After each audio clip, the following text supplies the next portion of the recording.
Qual o sentido da vida?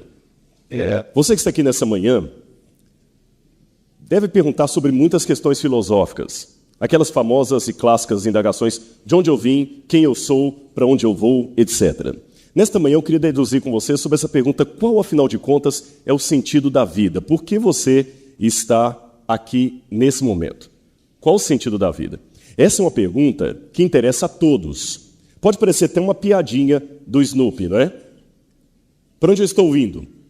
O que eu estou fazendo? Qual o sentido da vida? Todo mundo interessa por essa pergunta. Mais cedo ou mais tarde, você pergunta por isso. E eu quero nesta manhã, para não parecer apenas que eu vou ser muito crente, muito religioso, compartilhar com a igreja algumas posições de pessoas que pensam diferente de mim. Pessoas que acham que Deus não existe. Sim, eu vou tomar liberdade para citar alguns ateus, algumas pessoas secularizadas, e perguntar para eles qual o sentido da vida. Porque parece que quem é religioso já sabe, o sentido da vida é Deus. Se você é cristão, o sentido da vida é Jesus. Mas o que os ateus dizem? Vamos começar a analisar o que eles estão falando por aí. Existe um autor ateu chamado H.G. Wells. Ele escreveu um livro, A Máquina do Tempo, que virou até filme. E H.G. Wells faz uma pergunta como ateu que eu queria levar você a refletir. Imagine por um instante que você fosse um astronauta perdido no espaço. Você está à deriva no espaço. E você descobriu, para longe de qualquer questionamento, que não há nenhum ser vivo mais no espaço. A humanidade foi completamente exterminada. Não há mais nenhuma bactéria, nem uma pulga, nem uma ameba, nem um animal, nem um ser humano, só você, vagando pelo espaço sideral à deriva. E nesse momento, você tem 2 frascos no seu cinturão de astronauta. Um elixir da vida eterna e um veneno. Qual dos 2 você tomaria? Um é o elixir da vida eterna, o outro é o veneno. Mas lembre-se, você é o único ser vivo de todo o universo vagando pelo espaço sideral. H.G. Wells conclui que ele tomaria, sem pensar 2 vezes, o veneno. Sabem por quê? Ele fala: por mais que eu queira viver para sempre, não adianta viver para sempre se a vida não tem significado. O que adianta viver para sempre se você contar uma piada e não houver ninguém para rir? O que adianta viver para sempre se você não tem ninguém para se apoiar? Ninguém para compartilhar? Não adianta querer viver para sempre se a vida não tem sentido, se não tem significado. E agora eu vou citar um teólogo cristão, Wittgenstein, Ludwig Wittgenstein, austríaco. Ele dizia assim: eu não sei com certeza por que estamos aqui, mas estou quase certo que não é para encontrar satisfação em nós mesmos. Crer em Deus significa ver que a vida tem um significado. E segundo a Bíblia, qual é o significado da vida? Vamos abrir a Bíblia em Evangelho de João, capítulo 1, versículos 1 a 3. Evangelho de João, capítulo 1, versículos 1 a 3. Ali o Evangelho de João coloca que o princípio da vida, o sentido da vida, é o Logos, que na verdade é o próprio Deus. E ele começa assim: no princípio era o Verbo, e o Verbo estava com Deus, e o Verbo era Deus. Ele estava no princípio com Deus. Todas as coisas foram feitas por intermédio dele, e sem ele, nada do que foi feito se fez. Ele estava no princípio com Deus. E a vida, continua o apóstolo João, era a luz dos homens. A primeira coisa que eu aprendo na versão bíblica do significado da vida é que a vida é a luz dos homens. Ou seja, o que mantém você realmente é a vida. Então você tem que valorizar a vida. Primeiro princípio bíblico do significado da vida: a vida é a luz, é aquilo que me ilumina, que me dá sentido. Segunda questão, Evangelho de João, capítulo 10, versículo 10. O próprio Evangelho de João. Vá agora para o capítulo 10, procure o verso 10. Evangelho de João, capítulo 10, versículo 10. Agora é uma frase do próprio Jesus. Eu vim para que todos tenham vida e a tenham em abundância. Segundo o princípio bíblico do sentido da vida, a vida pode ser quantificada. Interessante que eu nunca tinha parado para pensar nisso. A gente quantifica inteligência. Há graus de inteligência. Pessoas que são mais inteligentes do que as outras. Nós quantificamos dinheiro. alguns são mais ricos do que os outros. Nós quantificamos treinamento, alguns são mais treinados do que o outro, quantificamos competência, mas nunca vi a psicologia quantificar vida. Porém, do ponto de vista bíblico, alguns podem viver mais do que os outros, não em termos de span, de expectativa de vida, mas em termos de intensidade. Em outras palavras, olha para mim agora e não esquece o que eu vou dizer, principalmente você que está em casa. Há pessoas que vivem, há pessoas que existem. Você vive ou você existe? Existir é mais do que viver. Perdão, existir é menos do que viver. A pedra existe, mas a pedra não vive. Você vive ou você existe? Para isso que, como dizia Schopenhauer, para muitas pessoas a vida é uma constante oscilação entre a ânsia de ter e o tédio de possuir. Que ele passa a vida toda querendo, e quando tem não sabe o que fazer com aquilo. Terceiro princípio, então, lembrando, a vida é a luz dos homens. Segundo, a vida pode ser quantificada. Há pessoas que têm mais vida do que outros. Interessante isso.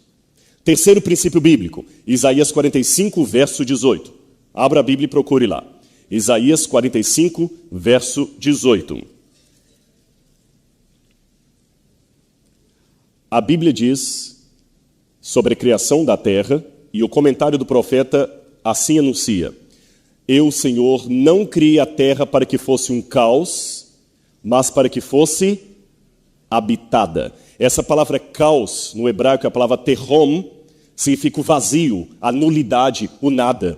Deus não criou a terra para ser um nada, mas para que ela seja habitada. Em outras palavras, para que ela tenha sentido. Para que a vida não seja apenas um amontoado de dias que vão passando até você morrer. O quarto ponto, Mateus capítulo 5, as bem-aventuranças. Olha o que diz a Bíblia. Mateus capítulo 5, vendo Jesus as multidões, subiu ao monte, e como se assentasse, aproximaram-se seus discípulos. E ele passou a ensiná-los, dizendo: Bem-aventurados os humildes de espírito, porque deles é o reino dos céus. Bem-aventurados os que choram, porque serão consolados. Bem-aventurados os mansos, porque herdarão a terra. Bem-aventurados os que têm fome e sede de justiça, porque serão fartos. Bem-aventurados os misericordiosos, porque alcançarão misericórdia. Bem-aventurados os limpos de coração, porque verão a Deus. Bem-aventurados os pacificadores, porque serão chamados filhos de Deus. Bem-aventurados sois vós, quando por minha causa vos injuriarem e vos perseguirem, e mentindo disserem todo mal contra vós. Regozijai-vos e exultai, porque grande é o vosso galardão no céu. Agora, curioso que bem-aventurados, em grego makarioi, significa felizes. Mas olha que ótica estranha. Felizes ou bem-aventurados os que choram, os que têm fome, os que são perseguidos. Parece que Jesus está falando assim, felizes os infelizes. O outro princípio que eu aprendo é que a ótica de Deus não é a ótica do homem. Às vezes, na ótica do homem, a gente dá valor a coisas que são importantes, mas Deus quer dar valor àquilo que é essencial. Chegar em tempo é importante, mas chegar com vida é essencial. E aprenda uma coisa, meu amigo, meu irmão, você que está aqui, nunca mais esqueça o que eu falar. Há advogados aqui em nosso meio? Eu sei que há. Quem é advogado aqui? Levanta a mão. Com todo respeito a você do direito, eu descobri, não é questão de covardia jurídica, mas às vezes na vida eu tenho que escolher entre ter razão e ser feliz. Não compensa brigar por qualquer processo até o final. No trânsito, o camarada me dá uma fechada, eu tenho razão, ele tem uma arma. O que você quer, ter razão ou ser feliz?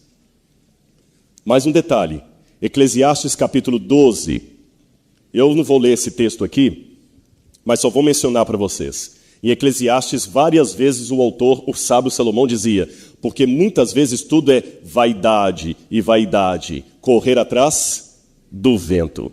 Então, qual é o sentido da vida? Eu quero dizer para vocês, já que arqueologia é uma coisa que eu não posso deixar de falar, eu quero perguntar se alguém aqui já ouviu falar de um rei chamado Shukrut Nahunt. Já ouviram falar? Shukrut Nahunt? Uma lá já ouviu, uma só. Aqui nós temos o quê? Temos umas 1000 pessoas aqui essa manhã, será? Talvez umas 1000 pessoas, alguns estão falando mais. Só encontrei uma pessoa aqui que balançou a cabeça e falou Shukrut Nahunt. Shukrut Nahunt foi um grande rei de Elam, e ele foi tão famoso no 7º século a.C., no século 12 a.C., tão famoso, que vocês não conhecerem ele hoje parece ser um absurdo tão grande, como se daqui a 2000 anos ninguém conhecesse mais Bill Gates. Entende a questão? Mas a única coisa que a história tem dele é uma pedra que está no Museu do Louvre, onde tem a fotografia dele e a expressão "Eu sou Shukrut Nahunt, rei de Anshad e Susa, soberano da terra de Elam. Sob o comando de Inshusnak, que era o deus dele, eu destruí Sipar, capturei a estera de Niramsim e a levei de volta para Elam, onde eu a plantei como uma oferenda ao meu deus Inshusnak." E Shukrut Nahunt fez um museu com tudo que ele conquistou. E aqui está o território que ele conquistou e a estela de Niramsim que ele teve para sua glória. Mas interessante, porque ele realmente foi um poderoso rei que só queria sua glória e queria ser perpetuado na história. Mas anos e anos depois, eu menciono só uma pessoa da igreja que ouviu falar dele.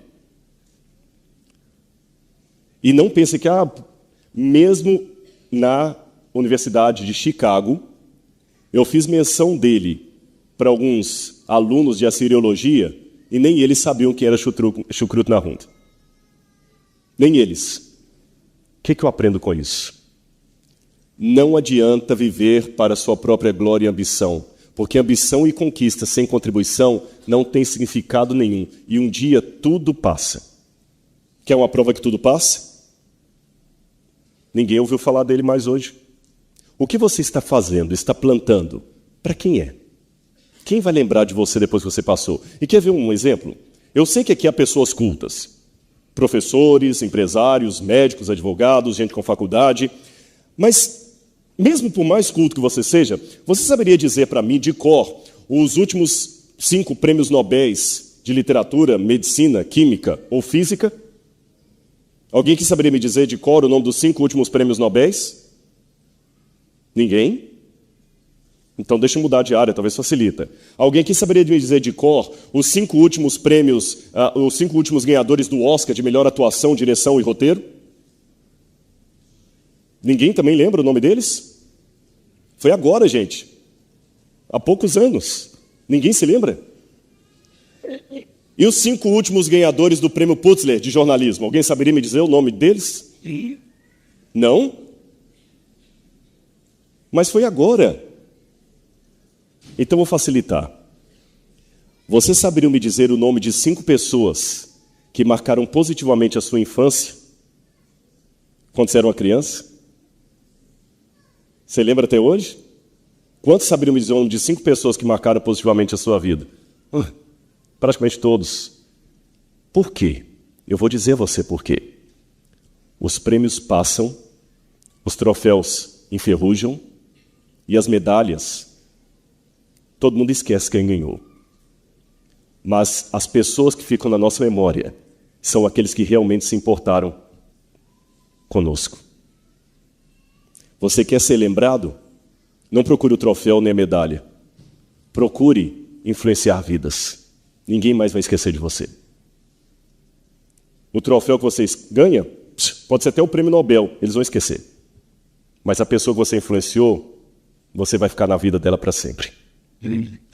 E já que vaidade tudo passa, o que vocês estão vendo ali? Você que está em casa, o que você está vendo aí? Uma caveira? 2 mulheres sentadas? Quantos estão vendo mulheres aqui? Deixa eu ver. Quantos estão vendo caveira?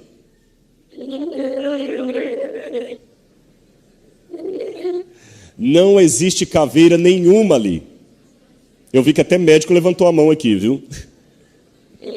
Não existe caveira nenhuma ali. É uma ilusão de ótica. O que é ali apenas é uma linda moça penteando seus cabelos diante de um espelho.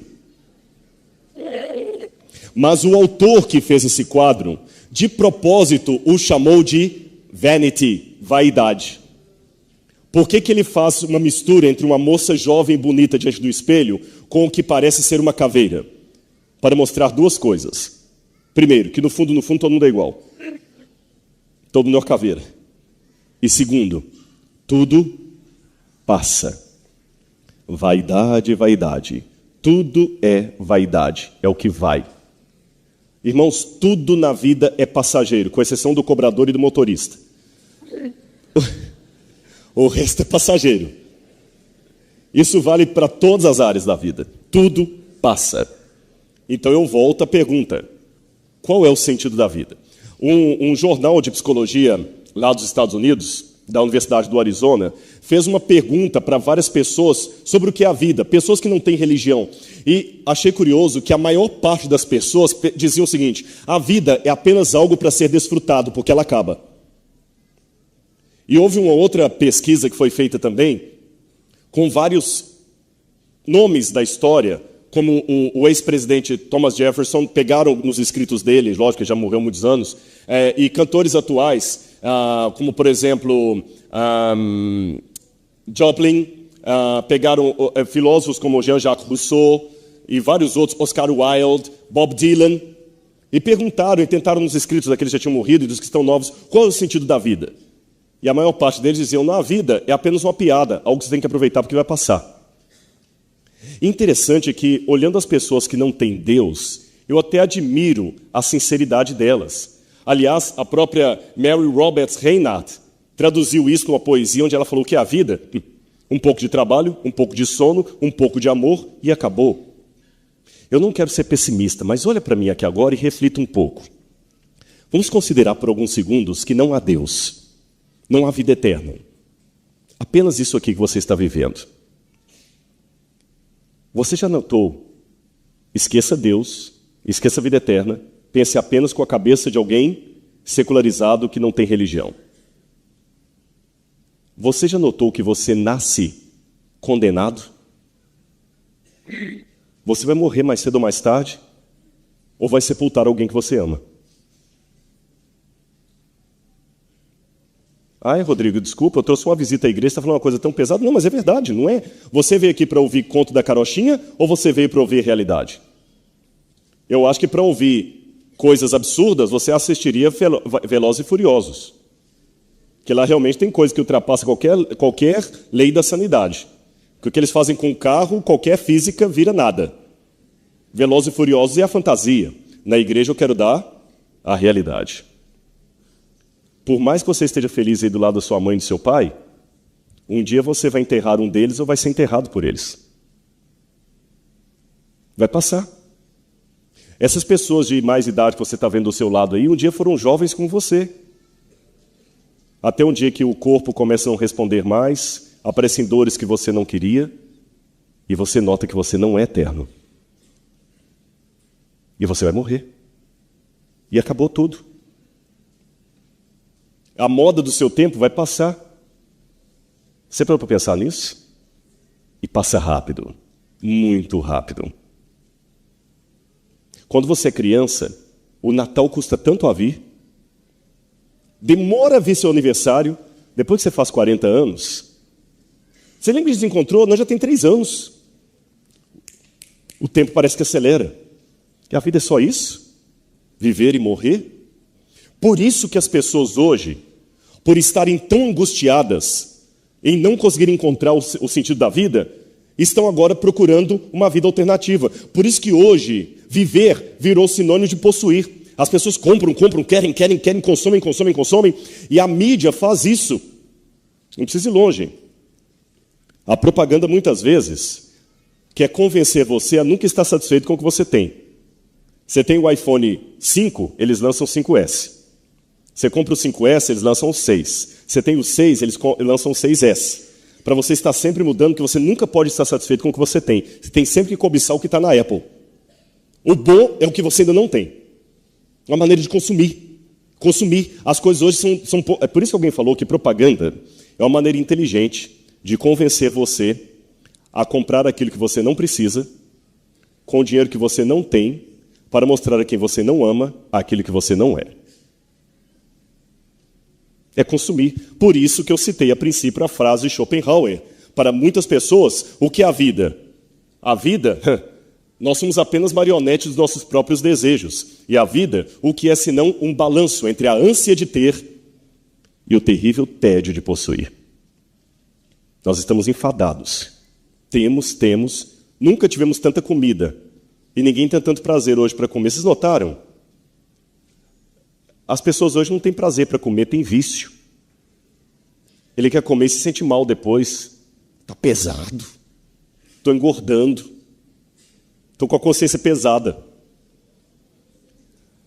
Eu me lembro de um texto do Macbeth, de Shakespeare, onde ele, pensando na vida sem Deus, sem esperança, apenas nesse espaço de tempo aqui, uma vida completamente sem significado, ele fala: a vida não é nada além de uma sombra que anda, um ator simplório afetado no seu instante pelo palco e depois não é mais ouvido. Um conto contado por um idiota, cheio de fúria e som, significando nada. É isso que é a vida? Mas eu prefiro uma perspectiva cristã. Will Durant, um filósofo cristão, dizia que o homem olha para a astronomia e se sente apenas um breve momento do curso das estrelas. Olha para a matemática e se sente apenas um número em meu infinito. Mas eu complementaria: ele olha para Deus e se sente o único ser vivo e amado de todo o universo. O mais amado. Um dia eu tirei essa fotografia aqui, lá na fazenda do senhor, lá em Areal. Eu estava lá na fazenda do Dr. Milton, tinha um estudo bíblico que a gente dava lá sempre, o Peter, falecido Peter. E um dia eu estava sentado assim, pensando sobre a vida, e eu vi ali na porta da casa da fazenda, essas formiguinhas que estavam ali. Eu acho que nem o senhor nunca prestou atenção nessas formigas ali, Dr. Milton. Mas eu, naquele dia, sentado, era um dia que o senhor não estava lá, eu estava sozinho lá. Aliás, o Patrick tinha ido lá nesse dia, você tinha ido lá com o seu namorado. E eu sentei e comecei a fazer como os filósofos e poetas do passado e os profetas do passado. O Salomão prestou muita atenção nas formigas. Eu fiz a mesma coisa. Eu estava pensando sobre a minha própria vida, sabe? E meu pensamento foi longe. E sentado ali na escadaria da casa, eu vi essas formiguinhas ali. Elas me chamaram tanta atenção que eu resolvi tirar uma foto delas. E quando eu ampliei a foto, eu falei: gente, como essa formiga é bonita. Como ela é bonita. Olha bem, toda dourada aqui, né? Ela parece até um X-Men, né? Corpo todo dourado, sem Photoshop, sem maquiagem. E essa formiga é poderosa. Uma formiga carrega de 14 a 18 vezes o peso dela. Isso significa que se você tivesse a força da formiga, você carregaria um caminhão carregado de mudança. 14 vezes o peso dela. Até 18 vezes. Uma formiga consegue andar daqui até aqui em poucos segundos. Isso equivale que se você tivesse a agilidade da formiga, você iria daqui a Petrópolis em menos de 30 minutos correndo. Como essa formiga é poderosa, parece um super-herói. Mas ao mesmo tempo, essa formiga não é nada. Se eu não mostrasse a foto dessa formiga aqui, nem o dono da fazenda ia saber que ela morava ali. Ela deve ter morrido nessa altura. Essa formiga nem existe mais. Ninguém prestaria atenção numa formiga, apesar de tão poderosa. Se eu matasse essa formiga ali, ninguém ia sentir isso. Iria? Já imaginou alguém chegando aqui na igreja? Ai, pastor Arthur, saudade do Senhor, viu? Ai, pastor Arthur, ora por mim, o que foi, meu irmão? O que foi, meu irmão? Eu pisei numa formiga na porta da igreja, pastor, estou desesperado, matei uma formiga. Vai pensar que está louco.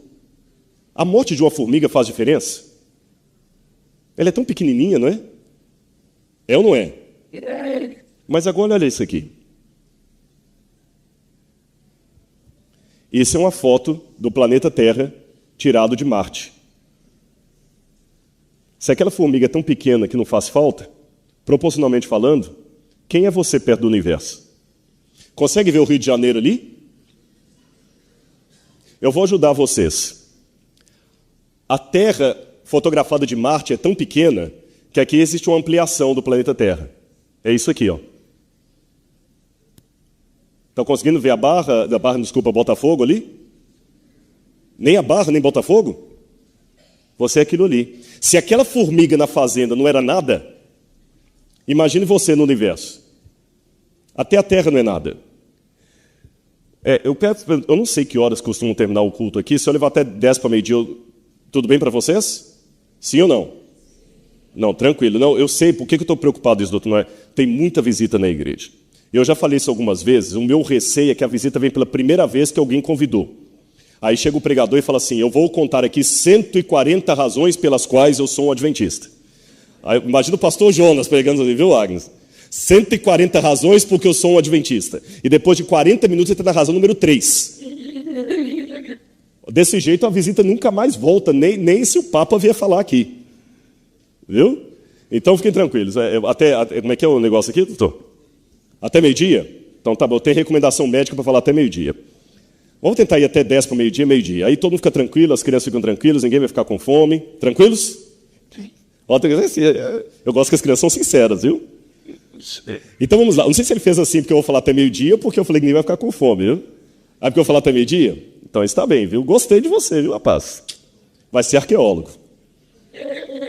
Como é que é o nome dele? Rodrigo? Não? João Rodrigo ficaria bem, viu? João Pedro? Tá bom. Quando ele tiver um filho, eu vou chamar João Rodrigo. Voltando ao que eu estava dizendo. Se aquela formiguinha da fazenda não vale nada, você também perante o universo é menos do que aquela formiga. E bem menos, porque a formiga sobe em árvore, você não consegue subir, a formiga sobe em parede, você não sobe.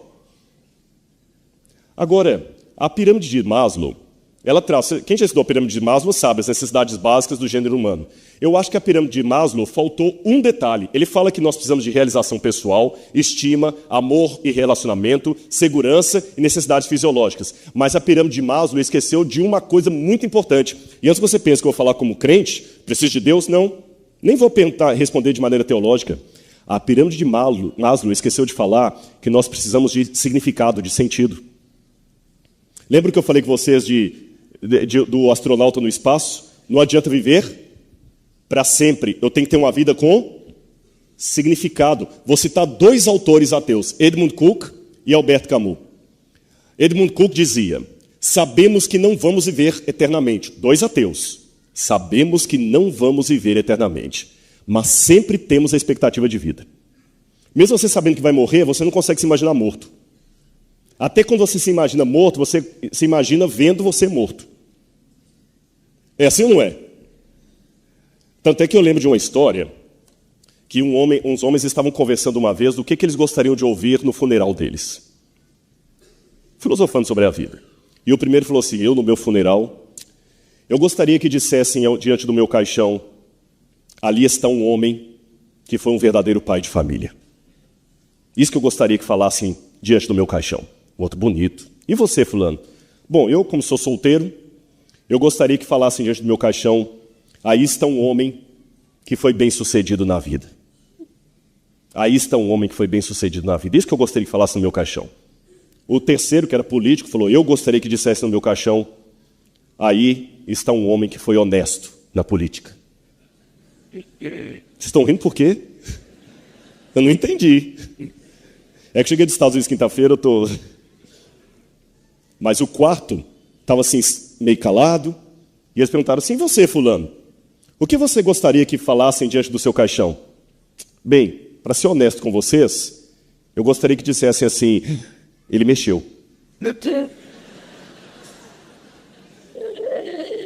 Ninguém se imagina morto. Mas também ninguém quer viver sem significado. Nós queremos viver para sempre. Primeiro ponto é esse, pirâmide de Maslow. Eu quero eternidade. Mas, como dizia Albert Camus, estou repleto por desejo de clareza e significado no mundo cuja existência não me oferece nenhum, nem outro. Por isso, começar a pensar é começar a ser atormentado. Porque como ateu, ele sabe que a vida é apenas viver e morrer, como aquela formiga. Nós queremos viver para sempre e queremos uma vida que tenha significado. Mesmo que o ateu ache que esse significado não exista, ele admite que nós temos essa carência. E não precisa ir longe, Eclesiastes capítulo 3, verso 11, fala... Vamos ler na Bíblia? Eclesiastes capítulo 3, verso 11. Eclesiastes, Salmos, Provérbios, Eclesiastes, capítulo 3, versículo 11.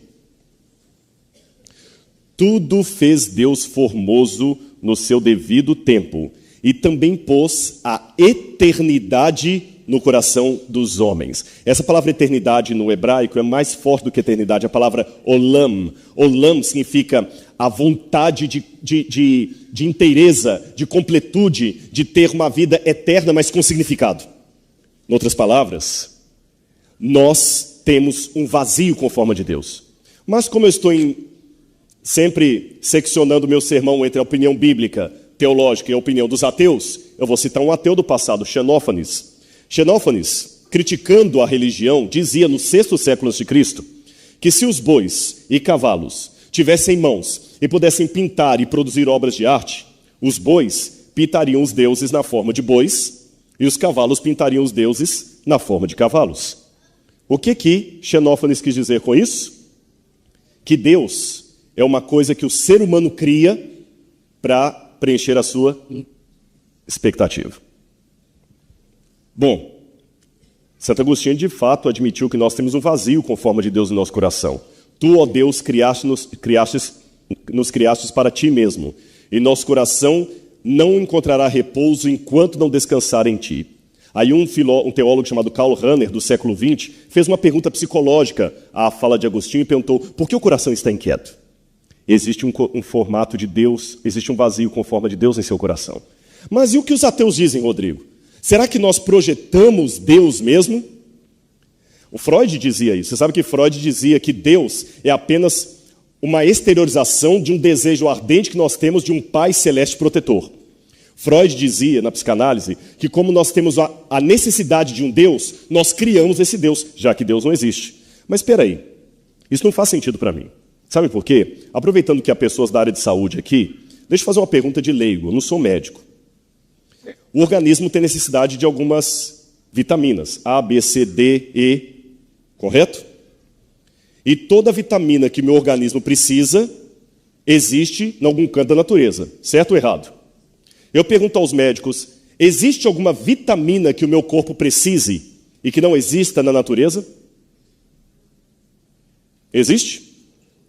E se o organismo precisasse de maneira vital de uma vitamina que não existe, o que ia acontecer? Não existiria vida, o organismo ia colapsar. Todas as necessidades fisiológicas, emocionais que o meu organismo tem, existem na natureza. Por exemplo, eu tenho pulmões, existe oxigênio. Eu tenho rim, existe água. Tenho um aparelho reprodutor masculino, existe um aparelho reprodutor feminino. Tudo que o meu organismo tem, existe aquilo que corresponde à necessidade. Só que Freud insiste em dizer que existe uma carência orgânica chamada Deus que não existe. Não faz sentido isso. É como dizer que o organismo precisa de oxigênio, mas não existe oxigênio. Ele precisa de água, mas não existe água. Existe o órgão reprodutor masculino, mas não existe o feminino. Não faz sentido. Se eu tenho um vazio com a forma de Deus, como o próprio Freud admitiu, então esse Deus tem que existir em algum lugar. Senão não faz sentido. Agora, todos creem em algum tipo de Deus. E não sai daqui iludido quanto a isso. Você pode até não querer saber da religião, você pode até não querer saber de Deus, mas você vai adotar alguma coisa no lugar de Deus. Vocês sabem disso. Quando o organismo pede algo que você não dá, ele dá o seu jeito. É verdade ou não é? Eu acho interessante que Christopher Hitchens, que era um ateu falecido, ele dizia: vocês cristãos são covardes. Vocês não têm coragem de assumir a vida como ela é, crua, sem sentido, sem propósito, que nós vamos morrer. Por isso vocês fabricam Deus e essa questão de vida eterna, que vocês não têm coragem o bastante de encarar a vida como ela é, sem significado. Nós, ateus, somos mais corajosos. Nós encaramos a vida como ela é. Por isso não precisamos de Deus para viver. Só que engraçado que ele não conseguia escrever 2 frases se não fosse regado a muito uísque e muita bebida alcoólica. Ele que se dizia corajoso, precisava do álcool para se manter sóbrio. Porque a realidade é tão dura que precisa de uma vida paralela. Se eu me refugio em Deus, ele se refugia na droga. E aprenda uma coisa: nós nunca somos moralmente melhores que os deuses que nós adoramos. Por isso que alguns gostam do futebol, outros idolatram o futebol. Alguns gostam do artista, outros idolatram o artista. Alguns shows que eu vejo aí não é apenas uma admiração pelo trabalho do artista, é uma devoção, é um fenômeno religioso. Alguns são políticos, outros são religiosos pelo partido. Essa é a diferença. Aprenda isso. E deixa eu falar com vocês um pouco sobre o significado da vida relacionado com Deus. Imagine que você recebesse hoje, nesta manhã aqui, uma notícia de morte. Que morreu sua mãe. Você ficaria consternado, acabaria o seu dia. Mas vocês sabem que há graus de dor na recepção de uma notícia de morte? Uma coisa é saber que você tem uma avózinha que já está com 90 anos ou 95 anos e ela faleceu, está doente. Você fala assim, poxa, mas ela já estava... Dói, mas você já estava se preparando para isso. Outra coisa é saber que o seu filhinho de 6 anos morreu. A recepção é mais chocante. Uma coisa é saber que um parente seu que estava com câncer faleceu, mas você já está lutando com câncer há vários meses. Dói, mas é diferente você receber a notícia que um parente seu morreu assassinado por um ladrão que queria roubar o celular dele. Estão entendendo o que eu quero dizer? Dor é dor, mas há graus de recebimento da dor da morte. Agora imagina a situação desse homem. Você o vê de gravata, assim, em posição intelectual, mas o seu nome é Viktor Frankl. Ele recebeu todas as formas de notícia de morte da pior maneira que você possa imaginar. Ele foi um sobrevivente dos campos de concentração de Dachau e Auschwitz. Os 2 piores campos de concentração que os judeus enfrentaram. Vocês sabem, na Segunda Guerra Mundial, Hitler matou cerca de 6 milhões de judeus em campos de concentração. E muitos deles sofreram terrivelmente ali. Viktor Frankl, ele viu morrendo de uma vez na frente dele, com requintes de crueldade, a mãe, o pai e a esposa. Ele estava recém-casado. E ele pensou que eles tinham matado a irmã dele também. Só que ela sobreviveu, mas ele não sabia. Então, na cabeça dele, ele tinha perdido os 4 parentes com requintes de crueldade. Os soldados da SS pegaram a tese doutoral dele, um calhamaço assim, jogaram no chão e pisaram com coturno na neve, e ele viu todo o trabalho dele destruído, e a humilhação. Tendo a cabeça raspada, um número tatuado aqui no braço, aquele pijama listrado. Eu não sei se a câmera pode descer comigo aqui, que eu quero dizer para vocês uma coisa. Eu visitei uma vez um museu... eu vou levantar de novo. É que eu quero só fazer uma coisa de propósito aqui. Eu visitei o Museu do Holocausto em Richmond, na Virgínia. É um museu mantido por famílias de judeus. E por que eu desci? Vocês vão entender daqui a pouquinho. E ali, eles contavam a história dos judeus, e eu entrei dentro de um vagão de trem de ferro, onde ficavam mais de 400 judeus num espaço que não caberiam nem 50 pessoas. Sabe o que é 20, 30 graus negativos de frio? E as pessoas ali amontoadas, em pé. Algumas pessoas naqueles vagões indo para Auschwitz morriam em pé e ficavam em pé, mortas. Tinham que fazer suas necessidades fisiológicas na roupa. E o medo. E dias ali naquele vagão sem beber água, sem nada. Exprimidos. E naquele museu tinha um vagão, e eu senti como os judeus ali naquele dia. Para vocês entenderem a história de Viktor Frankl. E ali naquele museu havia um dispositivo que você entrava, eles construíam um túnel, e você entrava pelo túnel, e lá embaixo eles colocaram bonecos, uns 4 adultos e uma criança. Naquele túnel não dava para entrar, eu tenho 1,72 m, eu entrei assim, ó.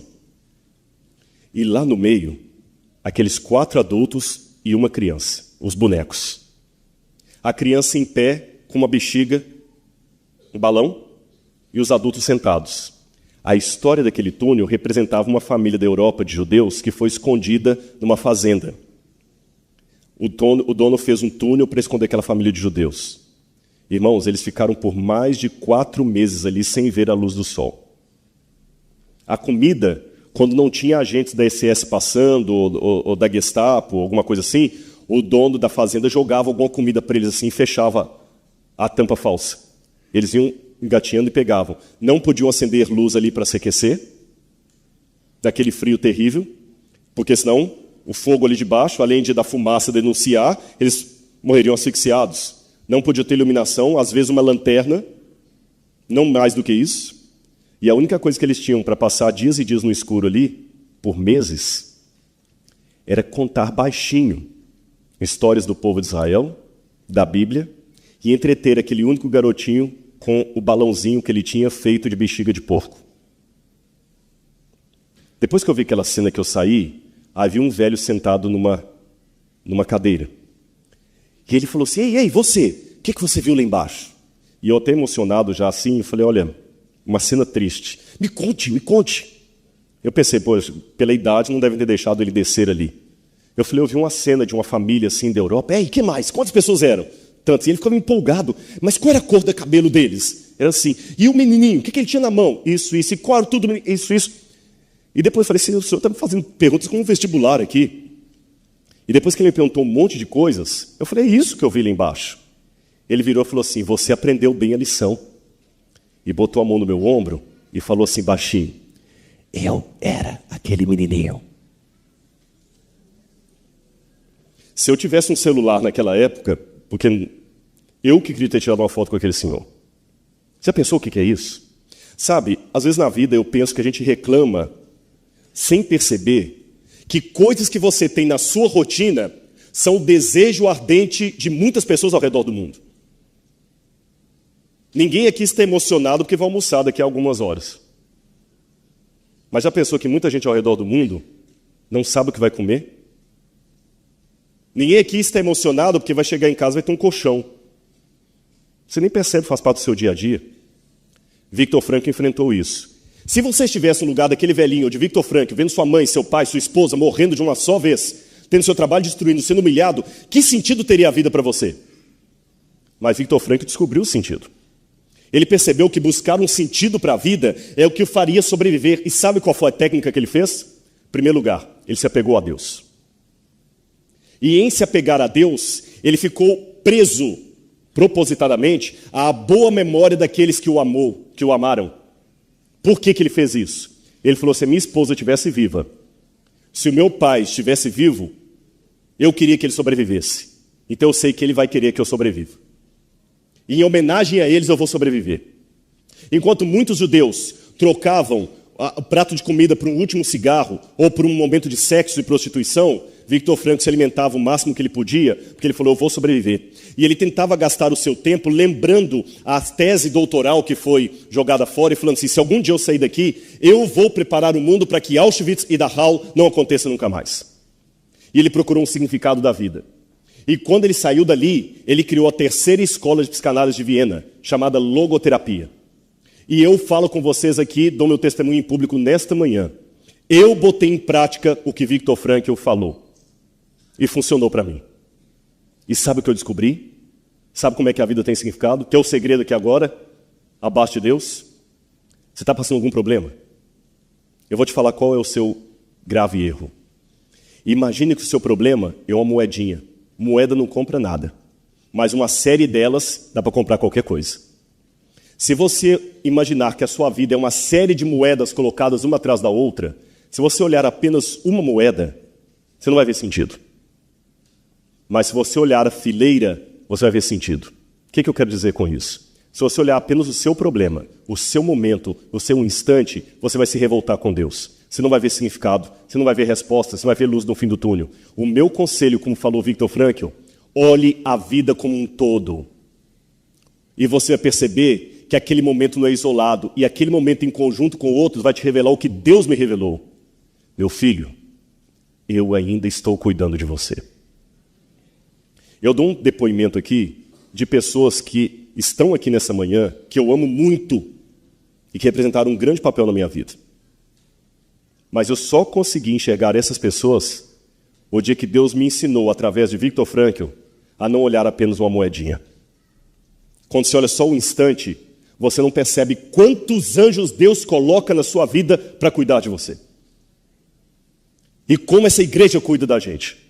Aí você começa a olhar, pastor, desde a minha época lá em Belo Horizonte, quando eu vim para a igreja, quando eu me converti, quando eu me batizei, quando eu vim, etc, estou tocando violino lá. Como é que Deus foi cuidando? Foi cuidando. uma adversidade aqui, uma moeda ruim aqui, outra ali, mas na trajetória, Deus cuida de você e a sua vida tem sim um significado. E esse significado não é apenas histórico, é um significado pessoal. Ele é uma pessoa, ele é um ser que está com você. E como diz João capítulo 17, verso 3, a vida eterna é esta, que te conheçam a ti, Deus único e verdadeiro, e a Jesus Cristo a quem enviaste. E sabe o que mais que eu aprendi? Eu aprendi que de maneira paradoxal, eu quero um Deus que seja grandioso, tremendo, magnífico, que não mude, que não seja surpreendido pelo tempo, um Deus infinito que não tem um espaço que caiba a Deus. É esse o Deus da teologia, não é, pastor? Não é assim que a gente aprende lá no teológico? Não é assim? Que Deus é infinito, que não existe um espaço que caiba a Deus, que Ele é eterno, que não dá para mensurar a sua dimensão, mas paradoxalmente, eu preciso de um Deus também que seja pequeno. Um Deus que eu possa abraçar. Um Deus que tenha medo. Já tentou ser consolado por alguém que nunca sofreu? A melhor pessoa para te consolar é aquela assim, eu sei que você está passando. Lembra quantas vezes o senhor falou comigo assim, meu filho, eu sei. Se o senhor não tivesse passado nada daquilo, o que o senhor teria para me dizer? Nada. Eu preciso de um Deus que seja humano. E quão íntimo ele pode ser? João 14, 23 diz, se alguém me ama, guardará a minha palavra. E eu e meu pai viremos para ele e faremos nele morada. Sabem quem é essa mulher ali? Eu vou contar a história dela para vocês talvez vão saber do nome dela. Ela, com menos de um mês de idade, ficou cega e surda. Já sabem quem é? Helen Keller. Nunca ouviu, nunca falou uma palavra, nunca viu nada. Mas um dia Ellen Sullivan chegou em sua casa e tentou o impossível. Imagina uma criança completamente presa na escuridão. Eu vou fazer Helen Keller se comunicar com o mundo exterior. Ela ensinou Helen Keller a ler lábios. Como se ela era cega? Ela pegava a mão de Helen Keller, colocava na água, depois colocava na sua boca e falava, água. E assim ela ensinou uma cega a ler lábios. Ela colocava a mão na boca da pessoa. Mas Helen Keller se graduou na faculdade. Aprendeu a escrever, a ler braille. E Helen Keller aprendeu tudo. As pessoas tinham dúvidas. Helen Keller, como é que você sonha se ela não tinha imagem nem som? E perguntaram para ela assim, você aprendeu tudo com a Ellen Sullivan? Tudo, tudo, tudo. Noção de higiene, tudo. E Deus, porque ela era muito religiosa, falou, isso foi a única coisa que eu não aprendi com a Ellen Sullivan. No meu silêncio, ele já estava comigo. Eu só não sabia que ele tinha esse nome. Ele pode ser íntimo de você. O mesmo Deus que foi na escuridão de Helen Keller, que veio na escuridão da minha vida, ele pode ir na sua. Por quê? Eu termino esse sermão dizendo por quê. Porque eu, Rodrigo, preciso de um Deus contraditório. Como assim? Eu sei que ele não muda, mas com minha oração, eu imploro para ele mudar e não destruir a cidade. Eu sei que ele é infinito, mas o meu desejo, pastor, que eu me lembro de uma pregação sua em 1985, no acampal lá do Irapuru, que o senhor falou o seguinte, eu imagino um dia eu estando no céu e abraçando Deus. O senhor falou isso. Como é que eu posso abraçar um Deus que é infinito? Eu não sei, mas eu quero. Como é que eu posso pedir um Deus que não muda para mudar? Mas ele muda. Sabe por quê? Ele se fez um de nós. E nessa manhã, de repente, eu estou pregando para pessoas que estão procurando um significado para a vida e não estão encontrando. Deixa eu dar um testemunho para você que não estudei em teologia, nem nos meus livros, nem nas minhas faculdades, mas foi na minha vida. Deus se torna pequeno para te atingir. Se torna. Pode acreditar. Ele é tão real que dá para tocar. E você vai descobrir, como eu descobri, que por mais que você tenha problemas que eu não tenha resposta para dar, acredite, meu irmão, a sua vida tem um significado muito maior do que o dia de hoje. Não julgue o livro por uma página. Eu conto uma história final e faço um apelo. Um menininho uma vez estava lendo um livro de histórias em quadrinhos e ele via que o herói sempre apanhava do vilão. E ele passava a página, não aguentava, que o herói apanhava do vilão de novo. E ele não aguentou, sabe o que ele fez? Ele foi para a última página. E na última página o que acontece? O que acontece? O herói sempre ganha. Não é assim que você em casa viu? Depois que ele viu que o herói ganhava no final, ele voltou a leitura para onde ele estava. E todas as vezes que o vilão tinha uma vitória, ele falava, se você soubesse o que eu sei. E o vilão dava um murro no herói e falava, venci! Se você soubesse o que eu sei. Provérbio diz, não julgue o livro por uma capa. E eu parafraseio, não julgue a história por uma página. A história ainda não acabou. Ela é maior do que o capítulo de hoje. E Deus está escrevendo a sua história.